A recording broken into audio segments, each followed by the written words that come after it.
so they can move it down to Bremerhaven or Le Havre or wherever they move it on their own bottom. So it's a really sweet deal. Putin gets cash up front and they get everything on their ships and the LNG they need. Do you really think in January of '27 they're gonna stop doing that? But that's what the law says, they gotta stop doing that. They just bought the biggest load they've ever bought. They bought every cubic foot of Arctic LNG for Europe. Don't blame them. I mean, their economies are gonna be ruined if they don't have this energy. So this is the complicated kinds of things that they're doing to each other and don't really understand how all these things are connected. And they're gonna understand big time how they're connected with when West Texas Intermediate Brent crude up around $200.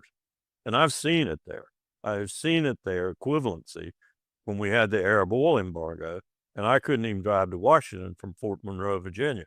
The lines at the filling stations were too long, and if you got in the back of the line, you knew when you got to the pump it would be empty. We're looking at prospects for that again. Well, just as a last question then, how do you predict this war to develop from here on? I know there's too many unknown variables, too many things can happen and go wrong, but well, I guess what is it realistic for Iran to achieve and for the American and Israeli side on that? I mean, there's no going back at least to the way things were before the war. So where do you think this is heading?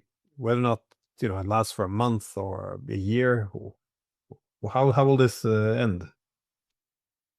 I could see, not very clearly and not very realistically, and I'm not expecting it, but I could see Trump suddenly having an epiphany, one like he had